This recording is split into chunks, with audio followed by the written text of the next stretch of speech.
పండుగ ముందు రోజు వస్తాదనుకున్న కూతురు, అల్లుడు పండుగ 4, 5 రోజులు ఉండగానే కూతురొక్కటి రావడం ఒకింత ఆనందం కంటే ఆశ్చర్యంనే ఎక్కువ కలిగించింది. ఆశ్చర్యం అనే కంటే కాస్తంత ఆరాటాన్నిచ్చింది శేషగిరిరావు ప్రభావతికి. అదేమిటి ఇవాళ వస్తాదనుకోలేదు. మీ ఆయనేడి? నువ్వొక్కదానివే వచ్చావేంటి?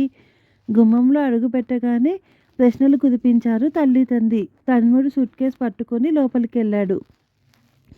ఏం ఒక్కర్తిని రాకూడదా నేను?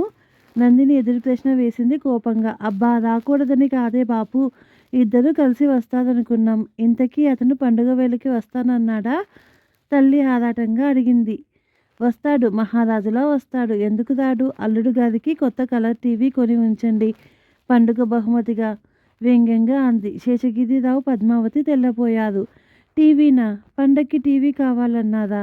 4 నెలల క్రితం 1,25,000 ఖర్చు పెట్టి చేసిన పెళ్లి ఖర్చు నుంచి ఇంకా తేరుకోనే లేదు. మళ్ళీ 10,000 ఎక్కడి నుంచి తెచ్చి టీవీ కొనాలి? ఏమిటి? టీవీ కావాలని అతను అడిగాడా? అడగకపోతే నేనంటున్నానా? మిమ్మల్ని మెంటల్గా ప్రిపేర్ చేసి కొనిపించడానికి 4 రోజులు ముందు పంపించాడు. తెలిసిందా? నందిని కోపంగా అంది. ఇద్దరి మొహాలు కలతప్పాయి. నువ్వు చెప్పలేదా మేం అంత టీవీ ఇచ్చేంతటి డబ్బున్న వాళ్ళం కాదని? మన దగ్గర అంత ఏం లేదని ప్రభావతి అంది. చెప్పడం ఎందుకు? అతనికి తెలీదా నాన్న ఉద్యోగం? మన తాహతు పెళ్లి చేసుకున్నప్పుడు తెలీదా? చురచురా చూసింది నందిని.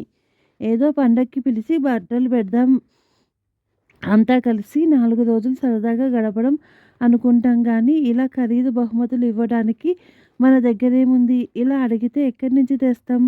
దిగాలుగా అంది పద్మావతి. మీరెక్కడి నుంచి తెస్తే అతనికేం? తలే తాకట్టు పెడతాదో, ఇల్లే తాకట్టు పెడతాదో అది మీ సమస్య. అతనికి మీ గొడవతో ఏం సంబంధం? నందిని వరుస చూస్తే అతనితో ఏదో తగవు పెట్టుకొని వచ్చిందనిపిస్తుంది. దీనికసలే నోటి దురుస్తనం ఎక్కువ. అతడు టీవీ కావాలని అడిగేసరికి ఇది 4 దులిపేసి వచ్చినట్టుంది. నీవు అతను అన్నప్పుడు కాస్త నెమ్మదిగా నచ్చజెప్పాల్సింది. నువ్వు ఆవేశపడి ఎగిరి ఉంటావు. కాస్త సౌమ్యంగా మనకంత శక్తి లేదని చెప్పాలి గాని. ప్రభావతి మాట పూర్తి కాకముందే విరుచుకుపడింది నందిని. చెప్పానమ్మా, అన్నీ ముందే చెప్పాను. ముందే నేనేం దెబ్బలాట పెట్టుకోలేదు. నువ్వే అన్నీ చెబుతావేం? మీ వాళ్ళు ఇస్తామన్నా నువ్వే పడనీయవు కాబోలు.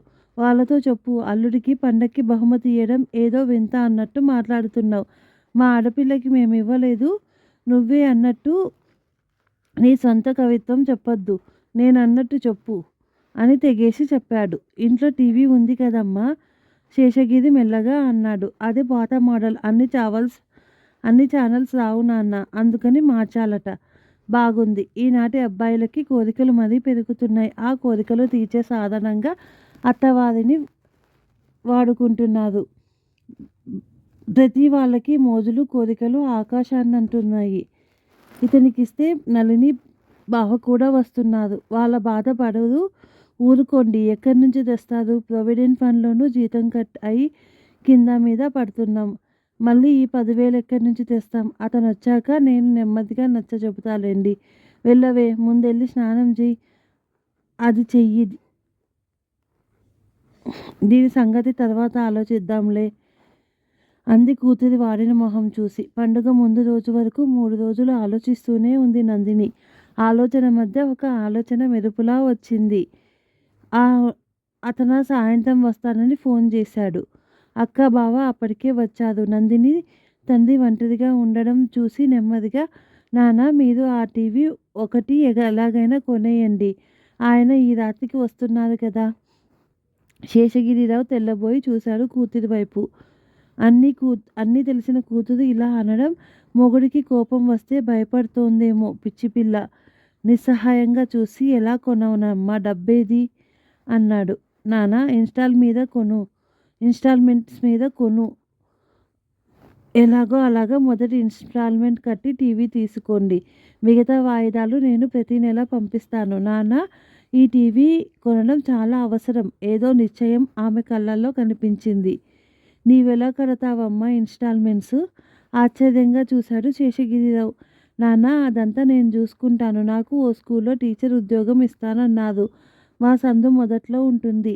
ఇంట్లో తోచడం లేదని వెళ్ళి అడిగాను. ఊరికి వెళ్ళే ముందు హెడ్ మిసెస్ కబురు పెట్టింది. 800 ఇస్తానంది. వెళ్ళగానే జాబ్ జాయిన్ అవుతాను. మీ ఆయన ఊరుకుంటాడా? నీ జీతం ఇక్కడికి పంపిస్తే? ఆలోచించు. మళ్ళీ అదో పెద్ద గొడవ అవుతుందేమో. అతనికి భయపడి ఇలా నీవు మనం కోరికలు తీర్చేస్తే మళ్ళీ మళ్ళీ అడగచ్చు. బాగా ఆలోచించు. కొనడానికి ఎవరో ఒకరి దగ్గర అప్పు చేసి తెస్తా. లేదు నాన్న, ఆయనకి కోపం వస్తుందని నేనేం భయపడడం లేదు. ఆయనకి బుద్ధి చెప్పడానికి ఈ టీవీ కొనాలి నాన్న స్థిర నిశ్చయంగా అంది. అంటే ఏం చేస్తావు? ఎలా బుద్ధి చెబుతావు నందు? అనవసరంగా లేనిపోని గొడవలు పడి సంసారం పాడు చేసుకోకమ్మా. ఎప్పుడూ అంత్య నిష్ఠూరం కంటే ఆది నిష్ఠూరమే మేలు. కూతురి వంక సందేహంగా చూస్తూ అన్నాడు. నాన్న, మీరు నిశ్చితంగా ఉండండి. నాకేం చెయ్యాలో ఎలా చెయ్యాలో తెలుసు. ఎలాగో అలా టీవీ కొనేయండి, అంతే చాలు. శేషగిరిరావు ఇబ్బందిగా మీ ఆయనకి టీవీ తెస్తే బావ ఏమన్నా అనుకుంటారేమోనమ్మా అన్నారు. నేను అక్కతో మాట్లాడి చెబుతా. అవసరమైతే బావగారితో కూడా మాట్లాడతా. మీరు వెళ్ళండి నాన్న అంటూ తొందరపెట్టింది నందిని. చూసావా, నువ్వు అనవసరంగా వాదించావు నాతో. మా వాళ్ళ దగ్గరేం డబ్బు లేదు, ఇవ్వలేదు అని గొడవ పెట్టుకున్నావు. చూసావా ఎలా సాధించుకున్నానో? రవీంద్ర పండుగ బహుమతి పుచ్చుకొని గర్వంగా అన్నాడు. అతని మొహంలో టీవీ దొరికిందన్న సంతోషం, తన మాట నెగ్గిందన్న గర్వం చూసేసరికి నందిని నిలువెల్లా అసహ్యం వేసింది. మాట తూలకుండా పండగ పూట గొడవ పెట్టుకోకుండా అందరి ముందు తేలిపోయి మీకు ఓ సీన్ సృష్టించడం ఇష్టం లేక అతి ప్రయత్నం మీద నిగ్రహించుకొని అల్లుడు కాదు కదా, ఇవ్వక ఏం చేస్తారులేండి, లేకపోతే కూతుర్ని ఏలుకోదేమో అని వాళ్ళ భయం వాళ్ళది వ్యంగ్యంగా అంది. ఇది బాగుంది. పండగకి అల్లుడు అడగడం, అత్తవారివ్వడం అదో ముచ్చట. ఇవాళ కొత్తగా నేనేదో అడిగానా? నీవే ముందు ఏదేదో ఊహించుకుంటున్నావు. నీకు మొగుడి మీద కంటే అమ్మా నాన్నల మీదే ప్రేమ ఎక్కువ. పెళ్ళయ్యాక ఎవరన్నా మొగుడిని సపోర్ట్ చేస్తారు. నిజంగా నా మీద ప్రేమ ఉంటే బుంగమూతి పెట్టి అలక నటిస్తున్న అతని మూతి మీద ఒక్కటెయ్యాలన్న కసిని బలవంతాన ఆపుకుంది. భార్య మొహంలో అప్రసన్నత గురించి ఇంకా విషయం అంతటితో ఆపి 4 రోజుల విరహం తర్వాత ఆరాటంతో నందినిని దగ్గరకు లాక్కున్నాడు. అతని కౌగిల్లో నుంచి గింజుకొని బయటపడాలన్న ఆవేశాన్ని ఎలా అణుచుకుందో ఆమెకి తెలియదు. ఆ రోజు రవీంద్ర సంతోషంగా ఉన్నాడు. అమెరికా నుంచి అక్కయ్య వస్తుంది. ఢిల్లీ నుంచి అన్నయ్య వదిన వస్తున్నారు. ఉగాది పండుగకు మీరిద్దరూ కూడా రండి. అంతా కలిసి సరదాగా 4 రోజులు గడపచ్చు అని తండ్రి ఫోన్ చేసి చెప్పాడు.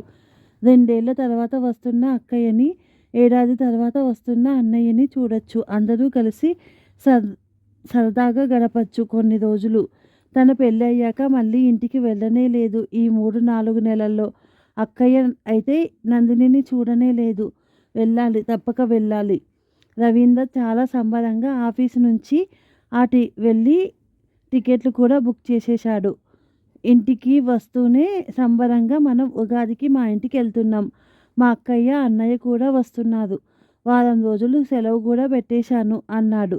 నందిని ఏం మాట్లాడలేదు. ముఖంలో ఏ భావం లేకుండా కాఫీ తెచ్చి ఇచ్చింది. ఏమిటి, విన్నావా అన్నాడు. విన్నాను. అలాగే వెళ్ళొచ్చు, దానికేం కానీ. మరి ఏంటి మొహం అలా పెట్టావు? మా ఇంటికి రావడం నీకు ఇష్టం లేదా అని అనుమానంగా అడిగాడు. పెళ్లి చేసుకున్నాక అత్తగారింటికి వెళ్ళక తప్పుతుందా? కానీ అది కాదు నేననేది. మరి కొత్త కోడలికి మీ వాళ్ళేమి ఇస్తారట చెప్పారా? ఏమండి, నాకు ఒక రవ్వెల ఉంగరం చేయించమని మీ వాళ్ళకి చెప్పండి. తెల్ల డైమండ్ మధ్యన ఇటు అటు కెంపులతో ఓ ఉంగరం చూసా. అప్పటి నుంచి అది ఎలాగైనా చేయించుకోవాలని ముచ్చటగా ఉంది. అది చేయించి పెట్టమని చెప్పండి మీ వాళ్ళకి గోముగా అడిగింది. రవీంద్ర తెల్లబోయి చూశాడు. నీకు ఉంగరం మా వాళ్ళెందుకు కొంటారు? మధ్యన వాళ్ళెందుకు ఇస్తారు? పెట్టే నగలు ఏవో పెళ్లిలో పెడతారంతే. ఏం పండక్కి కొత్త కోడలు వస్తుంటే ఏదో ఒక బహుమతి ఇవ్వరా? ఏదో వాళ్ళ ఇష్టం వచ్చింది ఇస్తారేమో. నాకేమో ఉంగరం మీద మనసుంది. అందుకే ముందుగా మీకు చెబుతున్నాను. మీ వాళ్ళకి ఫోన్ చేసి చెప్పండి అలాంటి ఉంగరం చేయించమని. రవీంద్ర తెల్లబోతూ, కోడలికి ఎవరు బహుమతులు ఇవ్వరు. ఇంటికెళితే వాళ్లకు తోచింది వాళ్ళు ఇవ్వచ్చు, ఇవ్వకపోవచ్చు. పెట్టినా ఓ కొత్త చీర పెడతారేమో. ఇలా రవ్వల ఉంగరం చేయించదు. పండుగకి అల్లుళ్ళకి కూతుళ్ళకి పెడతారు గాని కోడలికెవ్వదు ఇవ్వదు. మొహం ఎర్రపరచుకొని అన్నాడు. ఏం పాపం, కానుకలు పుచ్చుకోవడానికి అల్లుడికేనా హక్కు? మీరు మా ఇంటికి కొత్త అల్లుడైనప్పుడు నేను మీ ఇంటికి కొత్త కోడలిని. నాకేదన్నా బహుమతి తీసుకోవాలని ఉండదా? రవీంద్రకి ఏదో అర్థమైనట్టు అనిపించింది. ఓహో! అయితే అదా నీ ఉద్దేశం? మీ వాళ్ళని పండక్కి టీవీ అడిగానని నా మీద దెబ్బలాడుకున్నావా? అసలు చూస్తున్నాను అప్పట్నుంచి నీ ఏడుపు. అల్లుడికి ఇవ్వడం ఆచారం గాని కోడలికి ఇచ్చే ఆచారం ఎక్కడైనా ఉందా? చాలా తెలివిగా మాట్లాడుతున్నావని అనుకోకు. ఆచారాలదేముంది? మన ఇష్ట ప్రకారం మార్చుకోవచ్చు. ఇది వరకంటే ఆడపిల్లలకి ఆస్తులు ఇచ్చేవారు కాదు కనుక ఏదో పుట్టింటికొచ్చినప్పుడు పండుగల పేరుతో అచ్చట్లు ముచ్చట్లు చేసేవారు. కొడుకులు కోడళ్ళు అంతా కలిసే ఉండేవారు. ఆస్తులు పంచుకునేది కొడుకులు కనుక బయట నుంచి వచ్చే కూతుళ్ళకి అల్లుళ్ళకి కానుకలిచ్చి మర్యాదలు జరిపించేవారు అప్పుడు. ఇప్పుడు కొడుకులు కోడళ్ళు కూతుళ్ళు అల్లుళ్ళ మాదిరే అప్పుడప్పుడు వచ్చిపోయేవారే. కూతుళ్ళకి ఆస్తులు ఇస్తున్నారు కనుక పెట్టుపోతుల విషయంలో కోడళ్ళకి కూతుళ్ళకి ఎందుకు తేడాలు చూపాలి? పండుగలకి అల్లుడికి కూడా కూతురికి ఇచ్చినట్టే కొడుకు కోడలికి ఇవ్వాలంటాను నందిని వాదించింది. చాలా గొప్ప లాయ పాయింట్ తీశావు. తెలివైన దానివే. అట్టే ఆ పిచ్చి మాటలు మాట్లాడకు. వాళ్ళంతట వాళ్ళిస్తే ఏదో తీసుకో. ఇలా కోడలికి ఫలానాది అని అడగడం ఎక్కడా లేదు. ఎవరన్నా వింటే నవ్విపోతారు అన్నాడు కటువుగా రవీంద్ర. నవ్వనియ్యండి, ఐ డోంట్ కేర్. మీ అల్లుళ్ళు అత్తవారిని డిమాండ్ చేయడం సబబు అయితే మా కోడళ్ళు అత్తవారి నుంచి బహుమతులు ఆశిస్తే తప్పేలా అవుతుంది? రవీంద్రకి కోపం తన్నుకొచ్చింది. ఏం చెయ్యాలో ఏం అనాలో అర్థం కాక పళ్ళు కొరికాడు. ఇంతకీ నీ ఉద్దేశం ఏమిటి? మా ఇంటికి రానంటావా? పళ్ళు బిగించి అడిగాడు. రానన్నానా? నాకు ఓ కొత్త ఉంగరం కావాలని అడిగాను అంతే అంది నిర్లక్ష్యంగా. అడగడానికి నీకు సిగ్గు లేదేమో, చెప్పడానికి నాకు సిగ్గు. ఇలా అంటే నా మొహాన ఉమ్మేస్తారు. నా భార్య ఇలా అందంటే నాకు చిన్నతనం. అంత చిన్నతనం అయితే వద్దులేండి, మీరెళ్ళండి మీ ఇంటికి అంది. అంతే, బహుమతిగా ఇస్తే గాని రావంటావా? అత్తవారింటికి ఏదో తను మన వచ్చినప్పుడల్లా ఏదో ఇవ్వాలా మా వాళ్ళు అన్నాడు. అస్తమానం కాకపోయినా పండుగలప్పుడు అల్లులతో సమానంగా కోడళ్ళకి ఇవ్వాలంటాను. రవీంద్ర ఆవేశంగా లేచిపోయాడు. రాకు, నువ్వసలు మా ఇంటికి రానక్కర్లేదు అని వెళ్ళిపోయాడు కోపంగా. నందిని నవ్వుకుంది. అన్నాడే గాని మీ ఆవిడ రాలేదేమంటే ఏం చెప్పాలి? పెళ్ళయ్యాక అసలు మళ్ళీ వెళ్ళలేదు. ఇప్పుడు అక్క వస్తుంది. తనెళ్ళి భార్య రాలేదంటే ఏం చెప్పాలి కారణం? అసలు కారణం చెబితే తననే తిడతారు. ఆలోచించి ఫోన్ చేసి తనొక్కటే వస్తున్నట్టు నందినికి కాస్త ఆరోగ్యం సరిగా లేనట్టు చెప్పాడు. ఇంకా 4 రోజులుందిగా, అప్పటికి జ్వరం తగ్గుతుందిలే, మామూలు జ్వరమేగా. అక్కయ్య నీ పెళ్ళికి కూడా రాలేదు. నందినిని చూడాలని మరీ అనుకుంటుంది. తప్పకుండా ఇద్దరూ రండి అన్నాడు తండ్రి. ఇంకేం చెయ్యాలి? ఈ మొండిది పంతం మానేటట్లు లేదు. పరువు నిలవాలంటే ఇప్పుడు సరైనని తీసుకెళ్ళాలి, లేకపోతే అక్కడ అందరితో సర్ది చెప్పలేక చావాలి అనుకున్నాడు. ప్రయాణం అవ్వాల్సిన రోజు వచ్చింది. నీ పంతం నెగ్గించుకున్నావులే. అమ్మతో చెప్పాను నీ కోడలికి డైమండ్ రింగ్ ఇస్తే కానీ రాదట అని హాస్యంగా అన్నాను. అమ్మ పాపం, దానికేం రా, ఉంగరానికేం భాగ్యం అంది. నీ కోరిక తీరుతుందిగా, ఇక బయలుదేరు అని అబద్ధం చెప్పేశాడు. పండుగ వచ్చింది. 2-3 ఏళ్ల తర్వాత వచ్చిన కూతురికి అల్లుడికి కానుకలు ముట్టాయి. అల్లుడికి డైమండ్ రింగు, కూతురికి ఒక జత బంగారు గాజులు, మనవరాలికి జుంకాలు, పట్టు చీర, పట్టు పరికిణి, అల్లుడికి సూటు అందించారు. కోడళ్ళిద్దరికీ చీరలు పెట్టారు. చీర పుచ్చుకొని నందిని రవీంద్రకేసి ఉంగరం ఏది, ఇవ్వలేదే అన్నట్టు చూసింది. రవీంద్ర చూపులు తప్పించాడు. నందిని చివాలున లేచి గదిలోకి వెళ్ళిపోయింది. భార్య ఎక్కడ అనేస్తుందో అన్న భయంతో నచ్చజెప్పడానికి గదిలోకి వెళ్ళాడు. నందిని బుంగమూతి ముడుచుకొని ఉంగరం గురించి మీరు చెప్పలేదా, వాళ్ళు ఇవ్వలేదా సూటిగా అడిగింది. అడిగిన తీరు ఒళ్ళు మండినా గట్టిగా అంటే బయటికి వినిపిస్తుందన్న భయంతో బాగుండదని మా వాళ్ళేం అనుకుంటాదనేమోని నీ గురించి చెడ్డగా అనుకుంటాదని నేనే చెప్పలేదు. ఉంగరానికేం నీ పుట్టినరోజుకి నేను కొంటానులే అన్నాడు బుజ్జగించే ధోరణిలో. మీరు చేయించాలంటే మిమ్మల్నే అడిగేదాన్ని. వాళ్ళతో చెప్పానని అబద్ధం ఎందుకు చెప్పాలి? ఈ చీర తీసుకెళ్ళి వాళ్ళకిచ్చేయండి. ఈ పాటి బోడి చీర నేను కొనుక్కోగలను అంటూ చీర విసిరికొట్టింది. రవీంద్ర కోపం నశాలానికి అంటిన. అందరి ముందు సంగతి తెలిస్తే తనే లోకు అవుతానని బాధని ఆ మాత్రం కంట్రోల్లో పెట్టుకోలేవా అంటారని కోపం నిగ్రహించుకున్నాడు. కాస్త బెదిరిస్తున్న ధోరణిలో నందిని, ప్లీజ్ ఇప్పుడు ఏ గొడవ చెయ్యకు చెప్తున్నాను. ఏదన్నా అన్నావో చూడు అన్నాడు. వాళ్ళతో చెప్పానని మీరెందుకు అబద్ధం చెప్పాలి? మీరు చెప్పలేకపోతే నేనే అడిగేదాన్ని. ఎప్పుడో పెళ్ళైన కూతురికి అన్నీ ఇచ్చారు. కొత్త కోడలికి ముష్టి చీర పడేస్తారా? అంది నందిని కోపంగా. ప్లీజ్ అరవకు, నా పరువు తీయకు అంటూ నమస్కారం పెట్టాడు. నందిని మింగేసేటట్టు చూసింది. రవీంద్ర ఆ చూపు తప్పించుకొని గదిలో నుంచి బయటికెళ్ళిపోయాడు. ఆ మధ్యాహ్నం భోజనానికి నందిని వెళ్ళలేదు. గదిలోనే కూర్చుంది. రవీంద్ర తోడికోడలు పిలిచి వెళ్ళారు. ఆకలి లేదు రానని తెగేసి చెప్పేసింది. రవీంద్ర మొహం మాడిపోయింది. ఏమిటి, ఏమయ్యింది? పండగ పూట ఆకలి లేదని భోజనం మానేయడం ఏమిటి? ఏం జరిగింది? గంభీరంగా అడిగాడు రవీంద్ర తండ్రి. నిస్సహాయంగా చూశాడు రవీంద్ర. రవి, మీ ఆవిడ్ని ఏమన్నా అన్నావా? తల్లి ఆరా తీసింది. తల అడ్డంగా తిప్పాడు. ఉండమ్మా, నేనెళ్ళి పిలుచుకొస్తా అంటూ ఆడపడుచు గదిలోకి వెళ్ళింది. ఓ పావుగంటైనా ఇద్దరు గదిలో నుంచి ఊడిపడకపోవడంతో అన్నం వడ్డించి అన్నీ చల్లారిపోతున్నాయంటూ తోడికోడలు పిలవడానికి వెళ్ళింది.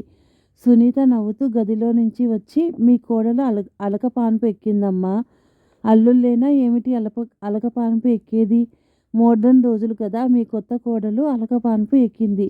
డైమండ్ రింగ్ కావాలట, అది ఇస్తే గాని వచ్చి భోజనం చెయ్యదట. అందరూ తెల్లబోయారు. రవీంద్ర మొహంలో నెత్తురు చుక్క లేదు. డైమండ్ రింగ్ ఏంటి, అలకపాన్పు ఏమిటి? అత్తగారు నివ్వెరపోతూ అడిగింది. పండుగలకి కొత్త అల్లుడికి బహుమతులు ఇస్తారు. నేను కొత్త కోడలిని. మా వాళ్ళు కొత్త అల్లుడికి కొత్త టీవీ ఇచ్చారు. నాకు ఉంగరం కావాలన్నాను తప్ప అల్లుళ్ళకేనా అడిగే హక్కు కోడలికి ఉండదా? అంటుందమ్మా నీ కోడలు. డైమండ్ రింగ్ చేయించాలి నువ్వు అంది. రవీంద్ర నోరు పెగల్చుకొని, మా ఆవిడ వాళ్ళని పండక్కి టీవీ కావాలని అడిగానని నా మీద కోపం ఇలా తీర్చుకుంది అన్నాడు తలదించుకొని. రవి, నీవు కూడా చదువుకొని మంచి ఉద్యోగంలో ఉండి ఇంకా ఇలా అత్తవారు అదివ్వాలి ఇదివ్వాలి అనుకోవడం ఏమిటి? పోనీ వాళ్ళు డబ్బుతో పులిసిపోయిన వాళ్ళైతే అడిగినా పర్వాలేదు. వాళ్ళ పరిస్థితి అలా 10,000 పెట్టి టీవీ ఎక్కడ కొనివ్వగలరు? అత్తగారు రవీంద్రని మెత్తగా చివాట్లు పెట్టసాగింది. అంతేకాదు వదిన, ఇటు భర్త కోరికలు, ఇటు తల్లిదండ్రుల ఆసక్తత మధ్య ఓ భోజనానికి రాకపోతే అందరికీ తెలిసిపోయి ఆయన ఎంత అవమానపడ్డారు. నేను అలా అడిగిన దగ్గర నుంచి ఆయన మీతో చెప్పలేక, నన్ను వాదించలేక ఎంత నలిగిపోయారు. ఆయనకి ఈ విషయం ఎంత ఇబ్బందిగా ఉంటుందో అర్థం కావాలని ఇదంతా చేశాను. ఈ రోజుల్లో ఇంకా అత్తవాదిని అదివ్వాలి ఇదివ్వాలి అని పీడించడం ఏమిటి? ఉంటే వాళ్ళే సంతోషంగా ఇస్తారు. అంతేగాని తల తాకట్టు పెట్టైనా అల్లుడికి ఇవ్వాలన్న ఆచారాలు ఈ రోజుల్లోనూ పాటించాలంటే ఎంత కష్టం. అది ఆయనకి చెప్పినా అర్థం చేసుకోలేదు. అందుకే ఇదంతా చేయాల్సి వచ్చింది. క్షమించండి మీ అందరి పండుగ మూడ్ పాడు చేసినందుకు నందిని తలదించుకొని అంది. సునీత, వెంకట్ చప్పట్లు కొట్టి వెల్ సెడ్ అంటూ మెచ్చుకున్నారు. మా బాగా బుద్ధి చెప్పావమ్మా చెల్లెలా మా బావమరిదికి. అమ్మ బాబోయ్, నాకు ఈ ఉంగరం వద్దండి మామగారు. మా చెల్లాయి మాటలు విన్నాక సిగ్గేస్తుంది తీసుకున్నందుకు అన్నాడు వెంకట్ నవ్వుతూ. బావమరిది భుజం చరిచాడు. రవీంద్ర కూడా స్పోర్టివ్గా తీసుకొని 2 చెవులు పట్టుకొని, బుద్ధి వచ్చింది బాబోయ్, మీ వాళ్ళకి టీవీ వాళ్ళకి ఇచ్చేస్తాను అన్నాడు నవ్వి. టీవీ వాపసు ఇవ్వక్కర్లేదు, నెల నెల ఇన్స్టాల్మెంట్ కట్టుకోండి, అదే మీకు శిక్ష అంది నందిని నవ్వుతూ.